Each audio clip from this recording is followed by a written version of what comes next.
Welcome, everybody, to another episode of the Thrive and Prosper podcast. I'm your host, Zach Ritchie, and for this episode, we're actually going to shift a little bit from our traditional lecture style to more of a case study of a business owner who used their own creativity to work around, any kind of obstacles holding them back from their potential. So please welcome to our hot seat here the owner of Drip Revenue himself, the one and only Phil Steptoe. Phil, thank you so much for joining us on the show. Zach, thanks for having me. I'm excited to be here. Excellent, excellent. So we're really going to take a focus today on the journey of the entrepreneur and really, what it takes, the stones that it takes to really step out on your own and be the entrepreneur that you want to be. And so I want to start by kind of bringing the audience up to speed here and really talking about that journey. So walk us through kind of the pre-era before we got to where you are now as an entrepreneur.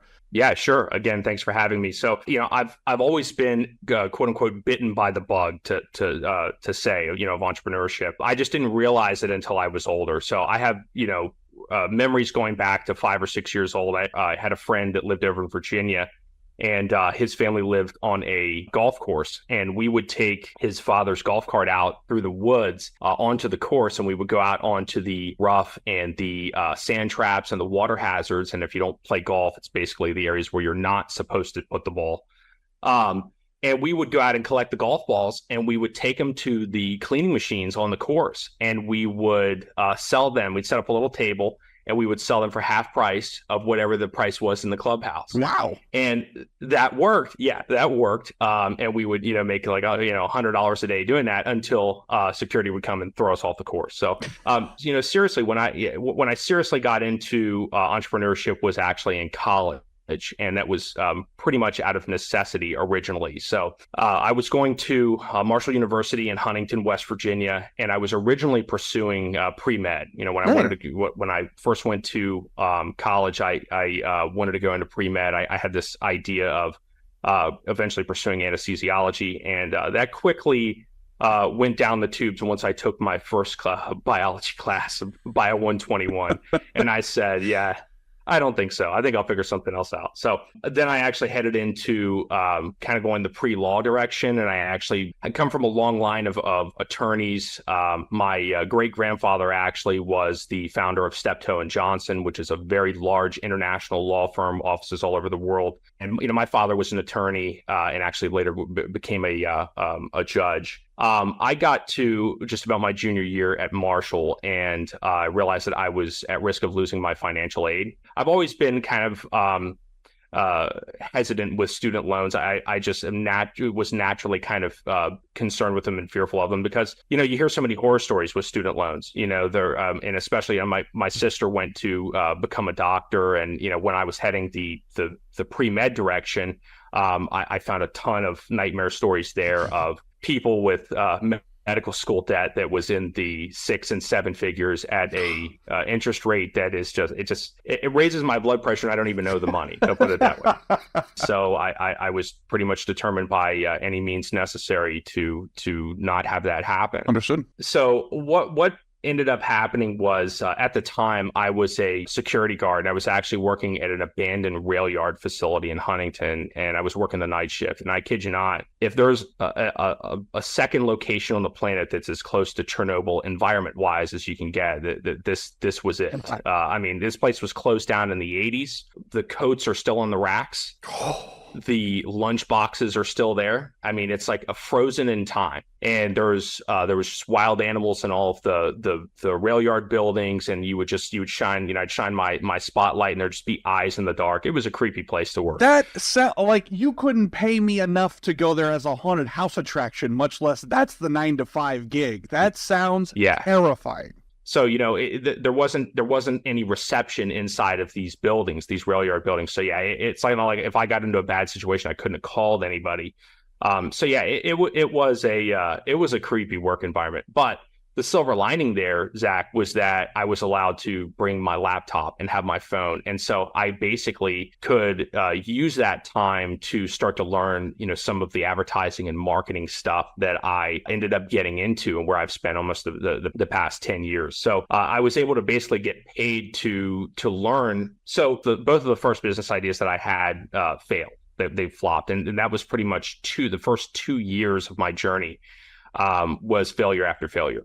And so I was kind of failing forward, so to speak. I was just kind of, trying things. I always had the goal of keeping things lean when starting businesses. So when I started my first one, my first one was a forum website that basically I was trying to create a competitor to Reddit, and I had no idea at the time that was going to be. It was way higher of a mountain to climb than I had originally given credit for. But I started a forum that basically what it was people could share different cool things that they had found online, different websites that they either owned or websites that they had found, and they would be incentivized for that. And what we could do is, we were eventually going to try to plug in so that businesses, would give like discounts to different businesses. And that idea kind of flopped. And then we kind of went the AdSense route. So we were using ads on the site, and then AdSense considered it to be an incentivized website that kind of incentivized clicking. So we ended up getting banned from AdSense. So yeah, that business failed after like a year and a half. Luckily, I didn't have too much in it. Again, like I said, I try to keep things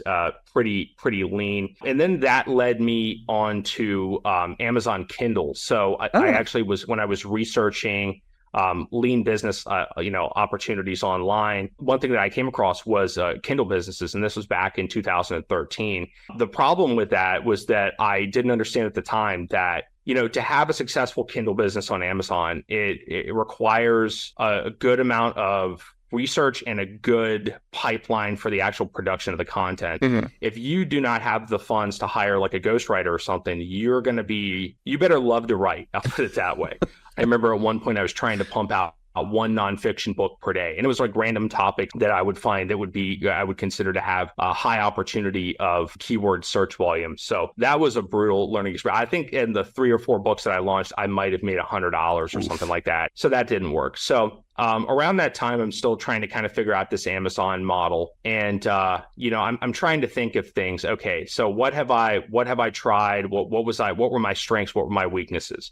Okay, I couldn't monetize the first business that I had, but I grew the user count.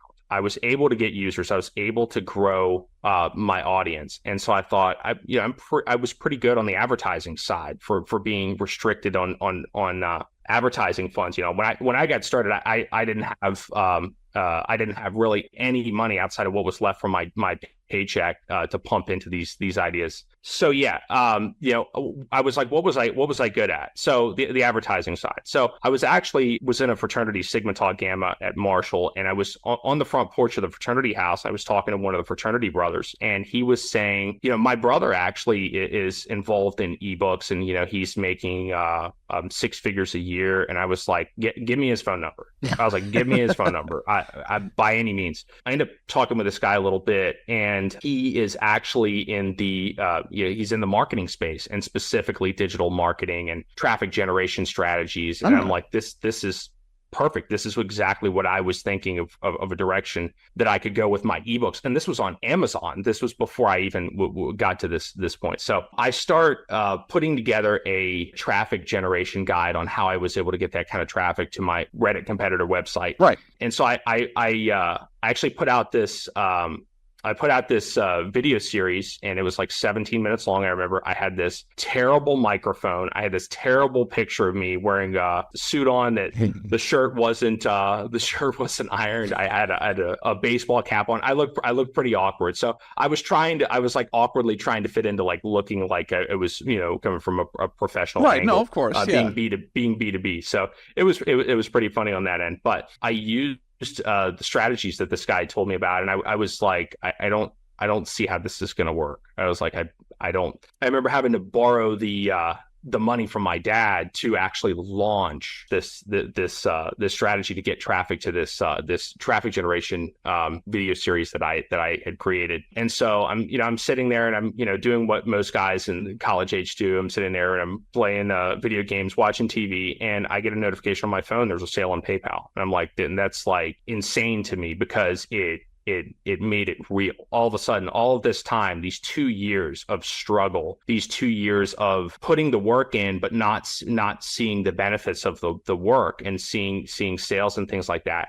all of a sudden it became super real. So of course, I call my parents and I say, I'm going to write one of these books every day for the rest of my life. Now, and it's just unrealistic, of course, but I became super motivated. So, right. The first day goes by and I've made like $300 in sales. And I'm like, this is crazy. And it was like, this is, to me, $300 at that time was like 3,000. I remember I fell asleep on the couch in my apartment and I had this old Android phone, and I remember having it next to me on the couch, and I remember waking up in the middle of the night and my phone's dead, and I'm like, oh great, all this money that I just made from selling this video series, I'm going to have to go spend on a new phone. Right. Yeah. The profits are already out the window. Yeah.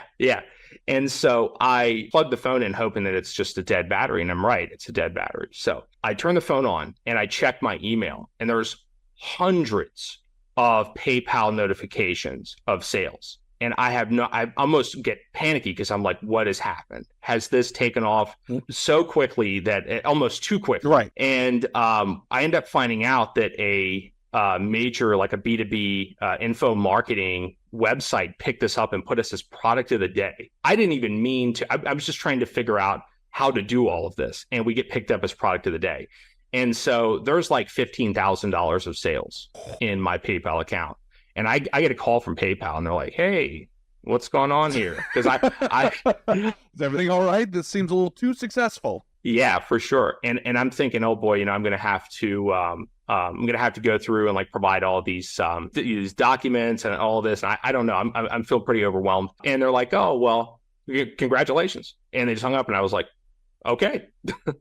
I finally get these funds into my bank account. And this is like, that's like the most amount of money I had ever had. And so that was, at that point, that was the point of no return for me. Yeah. From there, I kind of ventured on to rinsing and repeating that. I had some other stuff in the info marketing space that I did. I later went on to e-commerce and did very well there. I've done a little bit in affiliate marketing and as an agency, which that's what we are today. So right. That's kind of pushed me up to I have the agency stuff. We're growing that. We're currently, we have a focus in search advertising. So that's Google ads and Microsoft ads. We serve clients all over the world. We actually do that on a CPA basis. So if you don't know what that means, basically, when you think of an ad agency, and I'm sure that anybody that's trying to start a startup or is a business owner can relate to getting blasted with calls from ad agencies of, hey, let us manage your Facebook stuff for $500 a month.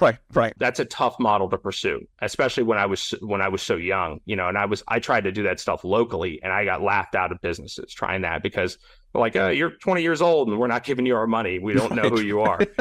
So, what I figured out was, hey, what if I only charge them when I generate a result? Then the interests are aligned. And so when I started doing that, then I almost got no no's. And it was pretty much solid yeses. And now, of course, we work with a middleman. You could basically call them a broker that they have those relationships and they just come to us for traffic generation and lead generation. So business is pretty automated and we're still scaling that out. So, and I'm sure with the advent of like AI and things like that, I'm sure that's helping out, what the systems in place and all that. Yeah. But I wanted to say, first of all, amazing story in terms of how we get to this point. And for me, listening to it, the immediate lesson that I'm seeing pop up here is the real commitment to being an entrepreneur, regardless of what form that takes. The fact that college did not work out exactly the way that you had planned initially, and then that pivots into really becoming an entrepreneur and pursuing that initial push that you've always had as when you were selling golf balls on the cheap as a kid or what have you. Yeah. And really just not taking that no. And I think for a lot of business owners, as soon as something comes up not as the success that you want, I think sometimes business owners don't want to let that go. And the fact that you even though you were young, were starting out with businesses that you were attempting and that they didn't work out, that you had the wherewithal to go, okay, how do I pivot from this? How do I take the lessons that I've learned here on not being a success yet and turning it into something that I can be more successful with? That is a huge, huge stepping stone that I think some business owners miss. I appreciate that. Yeah. So I think that it takes me into with entrepreneurship, you have to expect to fail. it is normal to fail. Think of the first 2 years of my journey, I didn't make a dime. Right. It was failure after failure. People would ask me, oh, and they would joke, in my fraternity house, they would joke with me. And at the time I had a couple extra pounds. I mean, they would say things like I was fat Steve Jobs or something like that. Oh. Just spoken in pride, and it was all Thanks, good fellas. fun, Super appreciate that. That's really building the confidence up. Yeah. When you're getting started, you have to expect to fail. To have a success right out of the gate is actually abnormal. So if you're failing, you're going through the normal ups and downs of that journey. I think another thing that catches people off guard as well is, entrepreneurship can be a lonely road to walk. And I don't mean physically lonely. You can have friends around you, but people sometimes don't give credit that it's hard for people who are not entrepreneurs to understand entrepreneurs. And it is hard for family to understand you as an entrepreneur if you don't come from an entrepreneurial family. So you just have to know that and to understand that people say things like, oh, I don't think you should do that. I don't think that's going to work. They're only saying that to you because that's what they know. They're conditioned to, oh, well, I need to go the college route. I need to stick with a 9-to-5. That's safety to me. Yeah. And so you have to understand that and understand it's not necessarily that people are trying to tear you down. Right. People can only give you advice based on what they know, what's their reality, what's their experience. So I think that the bottom line is stay on the road and you will get somewhere. That's amazing. Thank you for that. But also, so a question I've got for you. So basically, it seems like in your story, you have always been an idea guy. That like from the jump, you've been able to come up with an idea and develop it over time. But that kind of endurance and idea is not enough necessarily to successfully launch a business. Unfortunately, funding does become a factor somewhere down the line. Yes. Now, obviously, you were smart to stay online to start with, but eventually, as you pointed out with, how you're growing your current business, funding does come into play. Yes. So I want you to walk us through funding in general. What were some of the things that you were dealing with or some of the things that you experienced? When I first got started, I got started when I was basically 18, 19 years old. So securing funding, I didn't have credit history. Right. And there weren't a lot of these opportunities like we have nowadays for these startup, like Chase has a card now for people that don't have credit history to build credit history. So it was very challenging for me to get funding. And I was pretty much, I had no opportunity to get any kind of standard funding, bank, lenders, credit cards, things like that, when I first got started because of that. So I was pretty much limited to, Dad, can I borrow $100? I'm confident this time that it's going to work. And, there was a few episodes of that. Right. But, it would have been very, very helpful for me in the beginning, especially from an ad spend perspective. So the way that we work as a CPA-based agency is we only make money we only win if the client wins. Right. All the risk is on me. And that's part of why it's been successful is because it's not the risk of, hey, pay us $2,000 a month. And whether that $2,000 a month even gets them a return is totally up in the air. So the downside of that, of course, for us is a cash flow problem. So that restricted me from actually getting into the advertising side. I was pretty limited and stuck with the info marketing stuff until I could build up enough capital to feel comfortable. And even when I had the capital, I kept it lean. So again, funding would have been very helpful to have. Fast forwarding to where I am today. So, the strategies that we've used with specifically with Fund&Grow and funding are I have nearly 6 years of experience in investing. And the past few years of that, I've kind of been including trading in that as well. So, I originally, when I first found Fund&Grow was actually when I was trying to learn real estate investing. When I had made this money from the successful advertising business, I was like, well, what do I do with it? Right. So I started to discover real estate investing, and one of the YouTube channels, I can't remember which one, had recommended Fund&Grow. And I looked it up and I thought, wow, this is really interesting, and I still, I was still discovering real estate investing. That was kind of where I got started in my investing journey, but I was still kind of, should I, how do I do this? So I pay cash for the properties, or do I use leverage? And fast forward years later, and I am a real estate investor. I do have experience with investing in property, and the current situation that I'm in. We live in southwestern part of the state of West Virginia. So my wife and I have a family property. We have an estate overlooking, it's on the top of the Blue Ridge Mountains. Literally, my family used to own a portion of the Appalachian Trail. That's incredible. That kind of limited me of, knowing that I'm going to, we want to relocate here in a few years of, do I really want to own property and be far away from it? So I started to venture into other investing options. So I tried, of course, stocks, equities, building portfolios for all the different portfolio theory, all that kind of stuff. And that led me to where I am today. I went through, just like I think most investors do who deal with stocks, they can relate to, the drawdowns, the bad times. That's where you really get to test yourself as an investor, is when it's not going so well. So I didn't like that. I didn't. I think most people have a hard time with that. And I thought, surely there has to be a way for me to have returns, or even beat these returns, while not having this drawdown risk. I don't like going to bed at night and worrying about, is there going to be, God forbid, is there going to be a war in the Middle East? Is the Fed going to come out and say something that is the stock market doesn't like? And I wake up the next day and it's down 5-10+%. So, very quickly I realized with that, okay, I can't implement any kind of leverage or funding into that business, because if I'm down 50% on my investment and I need to extend out my 0% credit,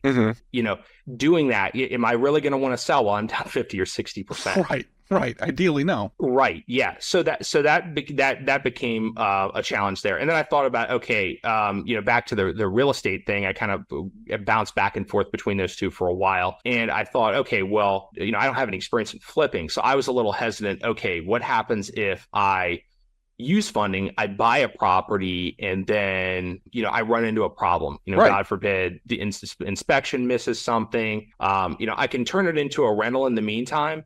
But, with the strategy, I was a little hesitant of, what happens if this goes sideways for a little bit and I start to actually tick into my interest rate, my APR. So, and of course, we want to avoid that. And you guys have been great for walking us through that strategy. So that kind of led me to where I am today of, eventually I found that trading was that avenue for me. That was the way that I could most successfully utilize leverage and utilize credit to further my wealth building goals. And when I bought my house in 2018, I just wrote a check and bought the house. And a lot of people, came and gave me a pat on the back. Wow, that's amazing. Right. And then I talked to a friend of mine and he was like, that was stupid. He was like, why did you do that? Because the rates were 3%. And I read this book called The Value of Debt in Building Wealth.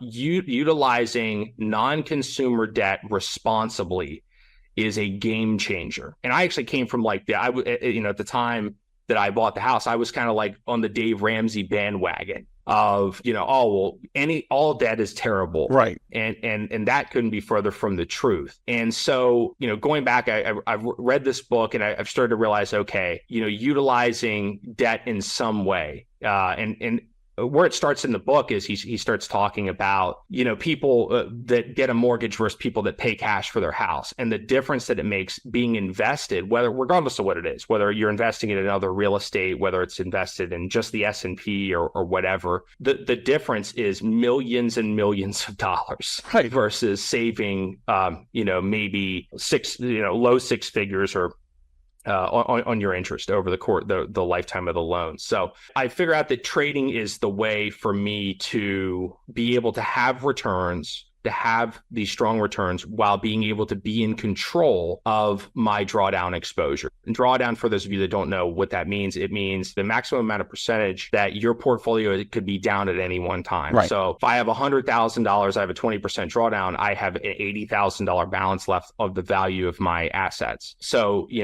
as we saw during COVID, I think the stock market drew down like 30-some%. And of course, in 2008, it was a lot more than that. Trading is how I figured out, okay, I can be in control of the returns, but even more importantly to me, be in control of my risk. And so when I was able to plug funding into that was a real game changer to me because of the fact that it's liquid. And I know we were talking about this a little bit in the prep room, but my concern with funding as an investor, somebody that's moving into investing and trading full time is liquidity. Right. Liquidity is super important. If we do have an opportunity in the real estate market, I want to have access to my funds. I don't, if you see a lot of the time where there's an opportunity in the real estate market, like if you look at 2008, there was a lot of deals in 2010, 2011. Very true. But people's retirement accounts were down 50%, 60%. So were you really going to make a move there? Were you able to make a move? So I think that, again, funding was huge for me to be able to leverage that. And that's something that we luckily have been able to do with the help of Fund&Grow. Well, and so perfect segue here. So for anyone listening who maybe they've got the business started, they're looking to expand their business, or like maybe you said, they're looking to create a little variety in their portfolio or what they're doing for business. Can you walk through just a little bit like what your experience is like with Fund&Grow, like how it was, for being someone who, let's be honest, you're self-made. You figured out a lot of, the obstacles in terms of the business that you wanted to pursue on your own, trial and error. So to have a team, like Fund&Grow to suddenly come in and help with a certain element of what you're dealing with as a business owner, what was that like? What was it like working with Fund&Grow? It was amazing. I mean, it was so going kind of to go back off of what I had said about initially discovering Fund&Grow. I looked around for a few years of different business credit brokers, I guess. And, I kept getting these emails of guys like, hey, we can get you $500,000 of business line of credit. And I'm thinking, and I'd respond to it and be like, yeah, it's 100% APR. And I would be like, oh, okay.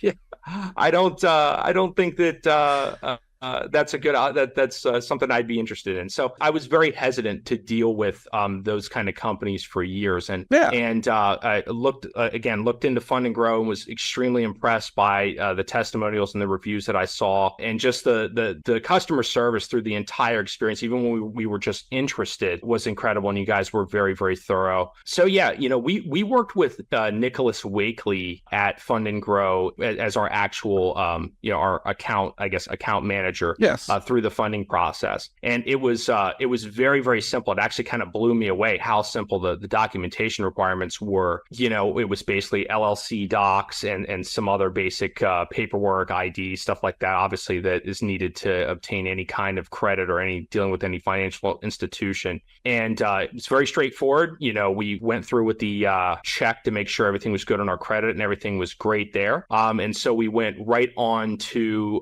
the applications process, and I thought the applications process was going to be like where we really kind of get into the back and forth, and it was a very straightforward, simple call. I remember the same day that we went through the first application, it was maybe an hour or two after I had the applications call with Nicholas that I get an email, boom, you're approved for $25,000 credit. And I was like, wow. You're like, all right, these are the kind of emails I can live with. Exactly. Yeah. So the entire process was just, it was amazing. So once we get the cards in the mail, and we're really excited, we want to utilize this credit. We want to start getting this to work in our trading and investment business. Run into a little bit of a hiccup, a little bit of a roadblock because of the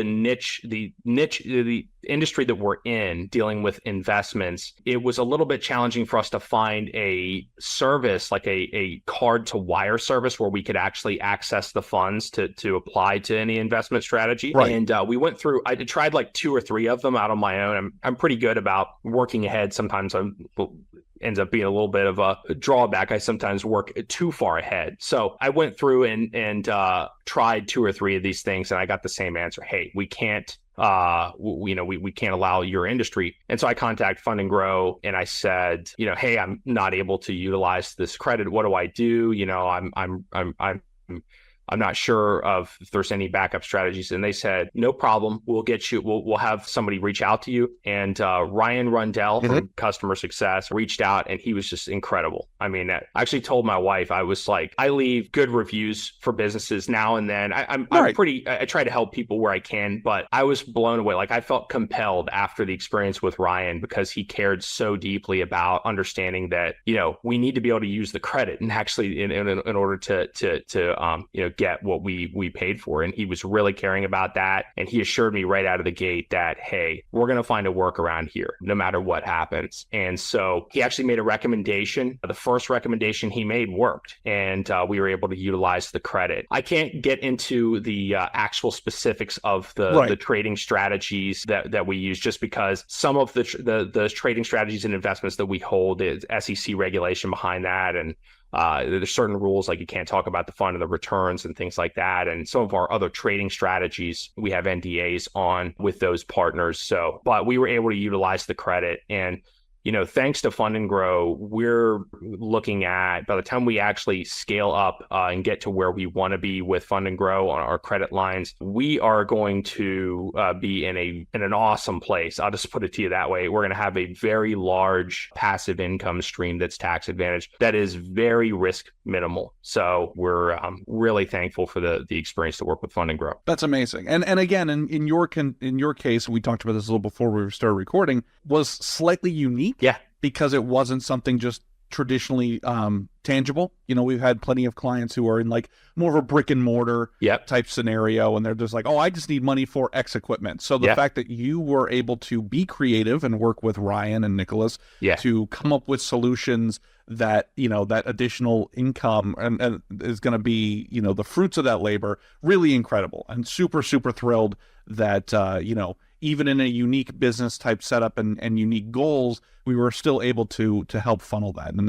I'm so thrilled for you and your business. Yeah, isn't it fascinating how they have no problem? Most of them have no problem with a real estate investment, but if it's any other kind of investment, they're a little bit hesitant on some of that. Yeah, suddenly the lenders get a little nervous when it's all the same. We're just investing. It actually wasn't the lenders for me. It was the card to wire services that we used. And so they just, I guess, because what they're worried about is people saying something is an investment and they're really paying themselves something. So they're trying to pull cash off of a business card or pull cash off of a card and just use that. And hey, I'm going to go buy a car. They don't want people to be doing that. No, 100%. And actually, interesting thing that you mentioned that. So I myself was an account manager for many, many years. And in the early days, like in the caveman era of Fund&Grow 1,000 years ago, there was a time where people were attempting to use PayPal as sort of that like wiring middleman. Yep. And same exact thing, that people would go and try to just like, oh, I'm just going to pay myself. And PayPal cracked down so hard on that for business owners across the board that now it's literally just like, if you've got an eBay or, an online shop and you're just accepting payments, that's about the extent of it with PayPal. They've really zoomed in on what they want to be used for. Yeah. Again, thrilled that you were able to not only take this funding and really pursue how you wanted to pursue with it, but really just able to expand the business and the portfolio that you've got. That should be the goal of every business owner. Yeah. And I think that, I fell in love with entrepreneurship, like I said, when I first started. I tried to build that first business, but I really have a strong passion for investing. What Fund&Grow has allowed us to do by being able to ratchet that up. Obviously, we don't use 100% of credit in our investing and in our trading. It's a portion, but it adds up. I really, fallen in love with investing and trading. And I think that as somebody that started as a business owner and went the route of being more an investor, I think that I was thinking about this last night, and I was thinking, I think most business owners want to be investors. They just don't know it yet. Really? Some people, are the more entrepreneur type. They love what they're doing. They want to build solutions. Right. But I think there's a portion of people like me who, I want freedom of time. I want to take care of my family. I want to improve my community. At some point in the future, maybe even get involved with certain political ideas that I believe are actually representing the American people. I want to improve things around me is the bottom line. Right. It's one of those things where, I think a lot of people that go into to business want that. They want that freedom of time. They want that freedom of not having to worry about the what ifs for their family. They want to travel. They want to pursue the things that they're actually passionate about. Well, and so one thing I wanted to actually ask, because you'd brought up a really powerful statement earlier about true entrepreneurship can be a lonely path at times. Yes. You've made it through that tunnel. You're on the other side of it now. So for business owners or soon-to-be business owners who are looking at this road, how has focusing on being an entrepreneur really affected you and your family?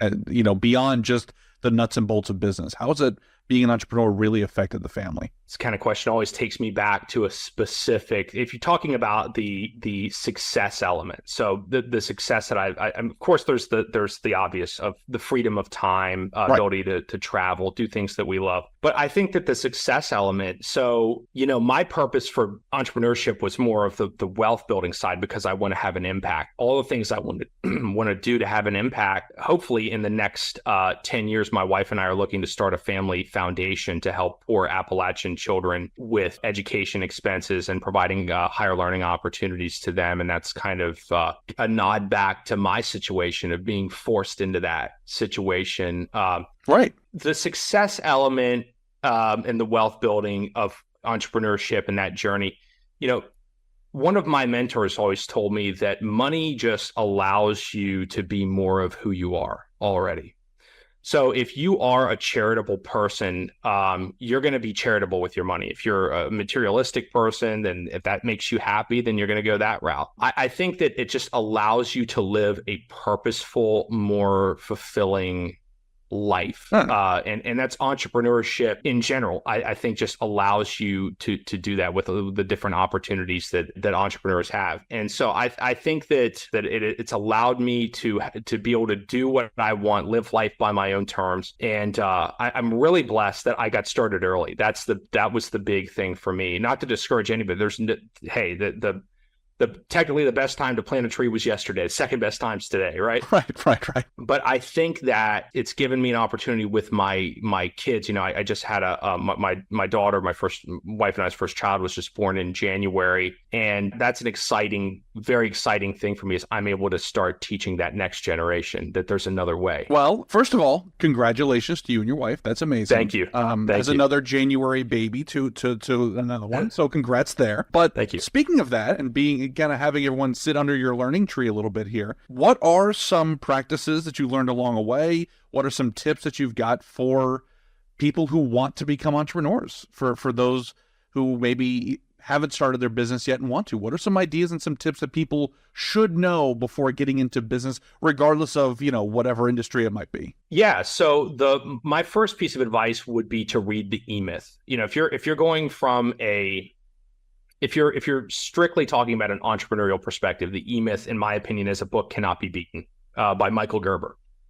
And so when I read that book, it put everything into perspective for me. It told me the realities of being a business owner and approaching things as a business. And it talks about the kind of this fallacy of, examples of people. For example, somebody that loves to bake pies starts a pie shop and they wonder why the business fails, because they don't approach it as a business. They just enjoyed making pies. And there's nothing wrong with that. But you just have to understand to approach things from a business perspective and to look at things systematically, to build systems. And it really helps to understand, he talks about the technician, which is the doer, the person that's doing the actual work. And most people who think that they're entrepreneurs are actually technicians.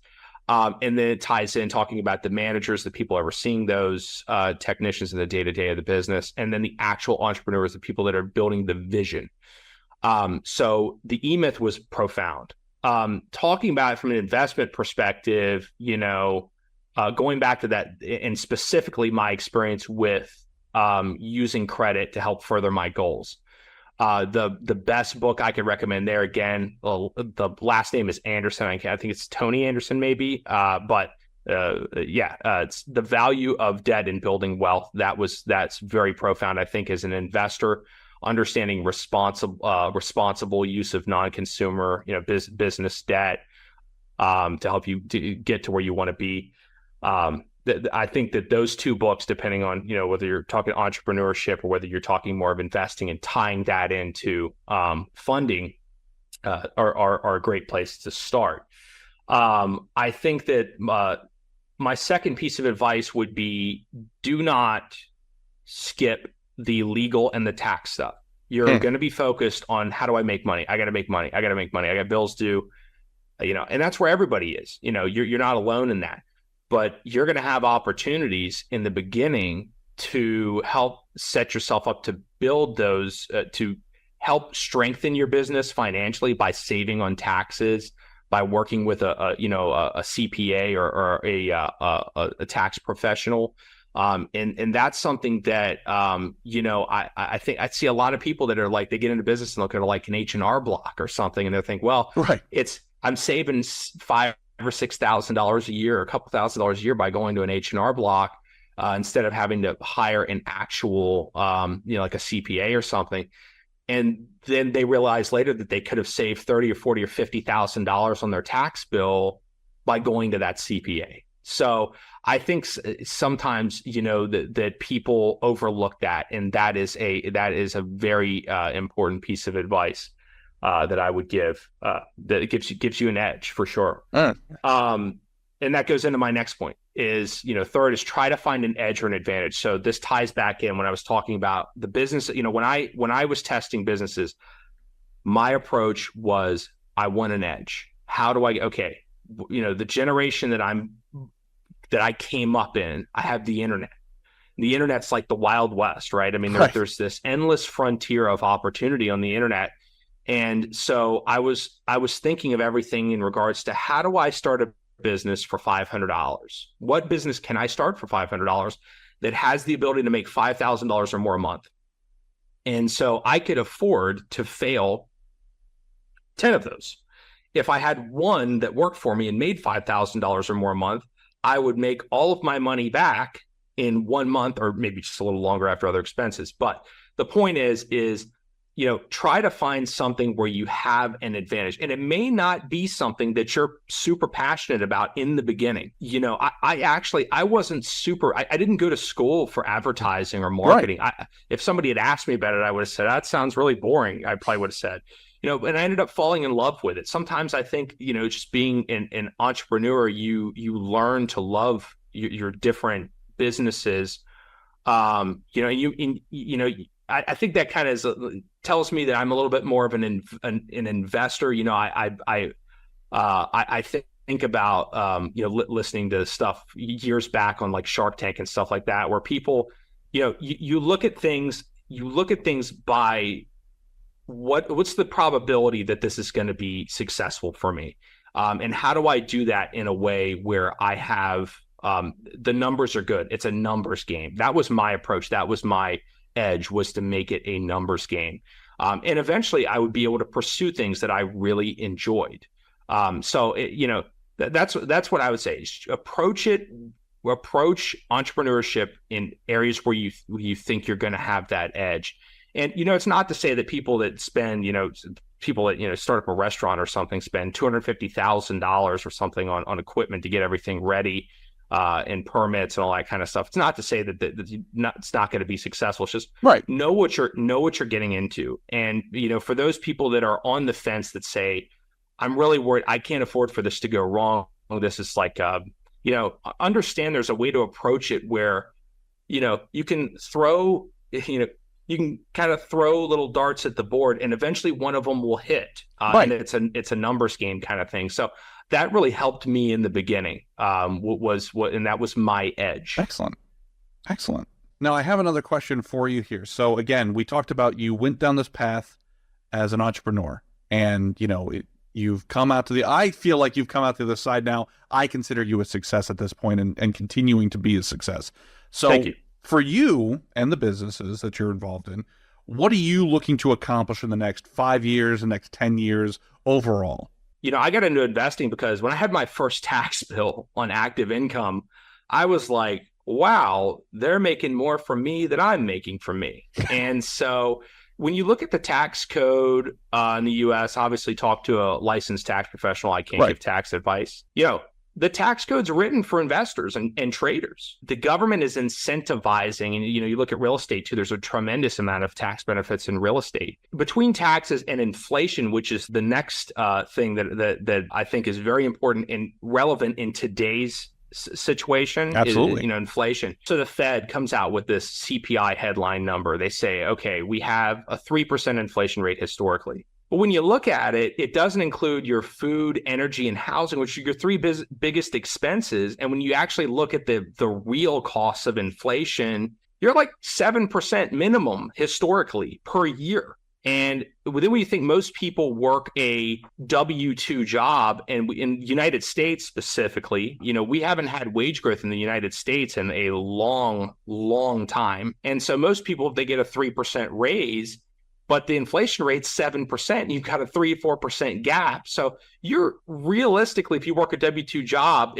if you're not investing, you're losing 10% plus of your money every year. It's just vanishing. Right. You're still in the hole. You're still in the hole. Yeah. So, I was thinking about it last night, and I was thinking, our parents' generation would invest with the goal of building wealth in the future, long-term wealth growth. My generation is going to have to invest to just survive 100%. Because inflation, in my opinion, inflation is going to continue to be a problem for much longer than people think. And I think my generation's been receptive to getting into investing, thanks to YouTube and a lot of investing channels and, podcasts like this. I think just inspiring people to get out there and take action. What I want to get into in the next 5 years, I want to take my investment and trading philosophy, and I actually want to start my own hedge fund. Nice. Excellent. And so I luckily have a few contacts that I think are going to be very helpful to do that and go through it's a lot of legal steps. There's a lot of regulatory stuff to go through, and you have to do it by the book. So yeah, in 5 years, that's where I'd like to be. Maybe in like the next 10 years, like I was saying earlier, the charity and the foundation, really focused on being really focused on Appalachian children. Appalachia there is some of the poorest of the poor in the United States, in Appalachia, and you would be floored.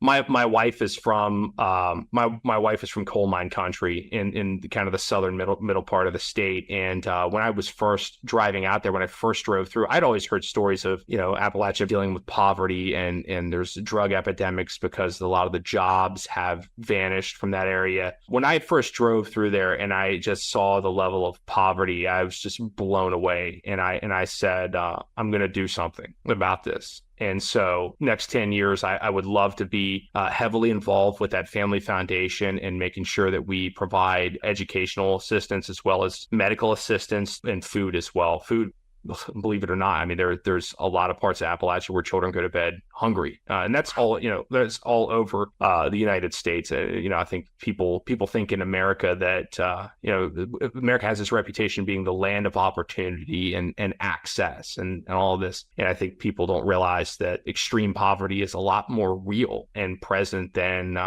it's given credit for. Eventually, where I would like to be, I'd like to kind of expand on that to I again, like I told you, my journey has been about serving others. How do I build up assets, build businesses so that I'm able to have an impact on the world, and my family and legacy and all of that. So I would eventually, I really want to be spending most of my time involved with that foundation and charity work. And eventually I may decide to expand that goal beyond my community to my country. I may enter the political scene in the future. Wow. Maybe not as a politician, but maybe for, getting involved with funding of political campaigns that I believe are really representative of the American people. And well, Phil, honestly, this has been really a revolutionary conversation already for, I'm sure, tons and tons of soon-to-be entrepreneurs and business owners.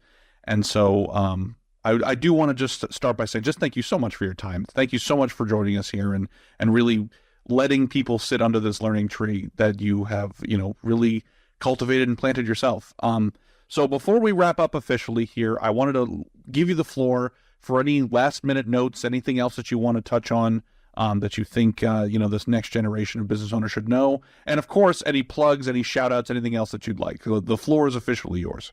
I guess first as a shout out, people are going to be asking me specifically about trading strategy, investment strategy, and how I'm able to get these kind of results and what's been working for me. Again, I can't go too much into the detail, but what I can say is, I've been following for the past year or two, I've been heavily following David Sun, who's from the Trade Busters podcast, which is, he's all over Apple and all over Spotify and all the major podcast platforms. And he goes really into his strategy there. So I'll let people check that out if they're interested in what we're doing, what's working for us. I'll definitely let them check him out. And there should be, hopefully, I think there's a link in the description for that. So I'd like to give a shout out and a thank you to him. He's been very helpful in us being able to realize our trading and investment goals. I definitely want to give a shout out to Fund&Grow as well. You guys were incredible to work with. And of course, I appreciate the incredible opportunity to speak here today. And so parting advice I just really want to hammer in, stay on the road, keep walking. You're going to fail. That is normal. You just try to prep yourself. You can't prep yourself for it totally, but try to realize that that's a part of the journey. That's part of what we've signed up for as entrepreneurs. And that's why I think entrepreneurs have such an amazing prize on the other side, that freedom of time, as well as the earning potential of business. So yeah, stay on the road. It's all worth it. It's all worth it. It's the road to freedom. Excellent. Well, thank you so much. Again, everyone, this has been Phil Steptoe, philsteptoe.com, www.driprevenue.com. Check him out. Absolute brilliant mind, great entrepreneur, and wonderful to work with here with Fund&Grow. And so I want to say thank you again, Phil, for joining us here. Of course, thanks to all of our listeners here and any other business owners who want to be part of our show. Please reach out to us. We would love to tell your story as well. And thank you all so much for listening and subscribing. And for everybody here, I'm Zach Ritchie. Thank you so much for listening to the Thrive and Prosper podcast. And remember, regardless of what comes in your way, make sure you're always still pursuing your dreams.